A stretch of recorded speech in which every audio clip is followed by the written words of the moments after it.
And we are back here on the GSMC Football Podcast. And for the third part of the show, we're going to talk about Giants general manager Joe Schoen and what he had to say recently on how the Giants are going to approach this draft. And I thought some of the things he said were interesting, so I wanted to touch upon that. So this is regarding to the quarterback position, because a lot of people think the Giants are going to take a quarterback. I think they should, but again, I would be fine with what I said in the first segment, where somehow they trade up and maybe get a quarterback that falls later in the draft, and you also take a playmaker with your first pick. Because if they take one of these top receivers, I'd be happy with that, and I'd be fine with them maybe taking a quarterback later.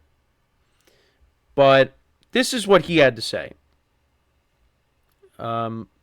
With Drew's experience, meaning Drew Lock, he started games and played, in Daniel's experience and what Tommy did last year and another year in the system, Tommy has come a long way. I think we can go into the season with the three that we have, and I'd be comfortable with that. And then he also said, this is regarding what Rich Eisen said about what he heard at the Combine, that the Giants had buyer's remorse when it came to giving Daniel Jones that contract. And this is what Shane said. He said, that's not true. He doesn't agree with that. So I thought that was interesting too. This is what he also said. It's a good quarterback class. I think it's deep. You look at some of the guys, as my dog starts barking. You look at some of the guys and the amount of games some of these guys have started and played. It's impressive. Really haven't seen a class like that with the number of quarterbacks that have started and played so many games at a high level. It's been really fun to know these guys again. It's a unique position. There are only so many people walking planet Earth that can play that position at a high level. And, we'll see what ends up happening. But he also said that, surprisingly at 6, we've gotten a lot of calls from people behind us. I don't think I would have as much. I didn't think I would have as much as activity from 6 from people behind me as we've gotten. So there are options too as we look at, if we go back, how far do we want to go? So it's also possible that maybe the Giants trade out of the number 6 overall pick. And that's why I said maybe you trade down, draft a playmaker, maybe you get a quarterback later in the draft. Again, you could say that for a lot of teams, but it's possible there. But this is the one thing I wanted to talk about, is that he feels comfortable going into next season with the 3 quarterbacks that they currently have on the roster. And if you've been watching this show, you know I'm not a big Daniel Jones guy. I liked where he was going in 2022. Again, you look at the touchdown to interception ratio. It's not amazing. But you also have the rushing touchdowns that he had as well. But then everything it was like a complete 180 last year. And again, not a lot of it is his fault. But I just still don't view him as the guy. Because again, durability comes into play too. He's dealt with injuries, significant injuries, neck injuries, and a torn ACL. Yeah, you worry about his long-term health. And again, he's progressing well from the torn ACL. But again, 2 neck injuries. The second one wasn't as serious as the first one. But still, that's something you don't want to see.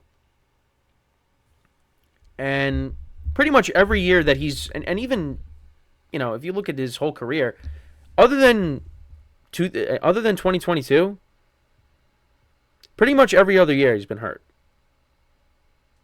His rookie season, his sophomore season, 2021 was the first neck injury, then was completely healthy in 2022, and then last year, hurt. And I that's something you got to worry about. Now, again, you bring in Drew Lock, who, he won that game on Monday night against the Eagles, and he's won games before. But again, he's not the future quarterback. And I don't think Tommy DeVito is either. Again, Tommy DeVito won you games last season, but I don't look at him as a franchise quarterback either. Now, again, if this is a situation where you want to build up this team, and then, I don't know, maybe you go in a different direction after this year, maybe? I don't know. I mean, they say they like Daniel Jones, and now the whole thing with Rich Eisen. I mean, Joe Schoen says that's not true, but again, that could be a smokescreen. He could be. It's possible he could be lying. So I don't know. But for me personally, the long-term answer is not on the roster. And I feel like they have to draft a quarterback.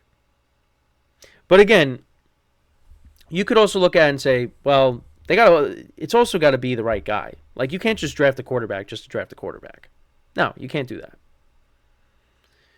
But if there's somebody that the Giants really like, depending on how the first couple of picks go, and they want to take him, then take him.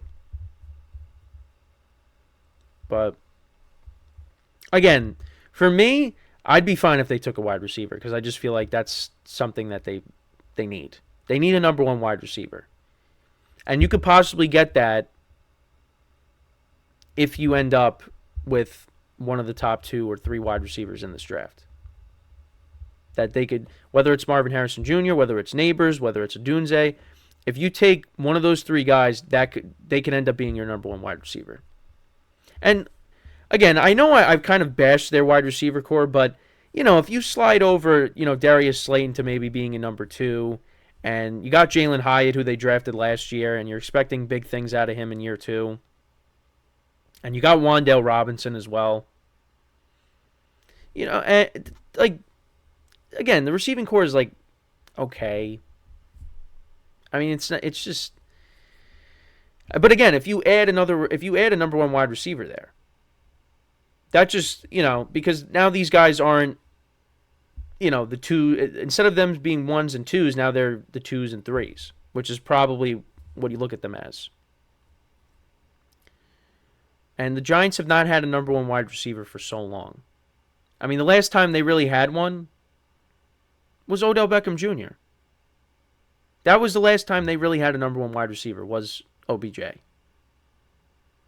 And since then, it's been tough. And last year they bring in Waller, they trade for him, and now who knows if he's going to retire or if he's going to come back.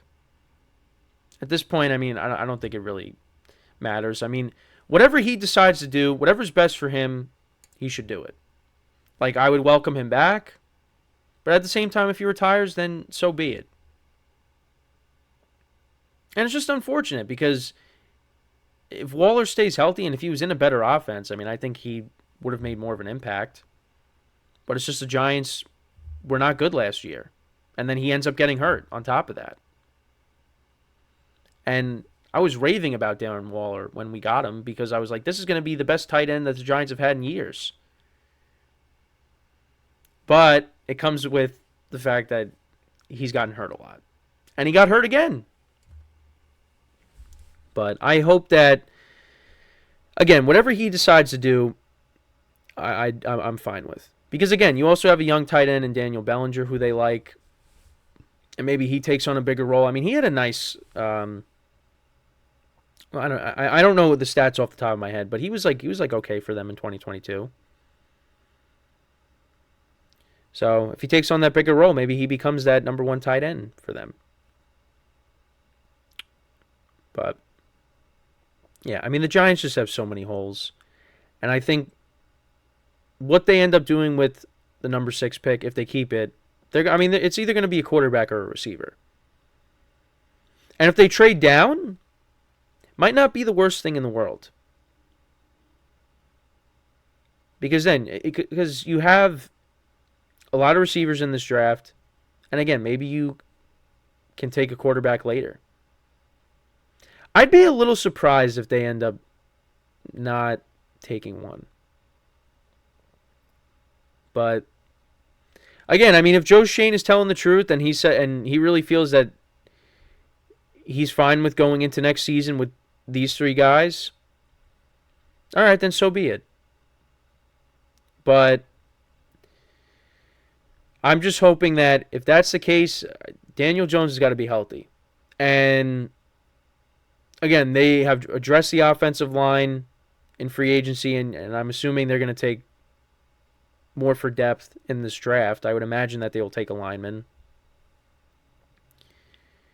And if you can get him playmakers in this draft as well, I mean, let's see what he can do. But also, Saquon Barkley's not going to be there next year.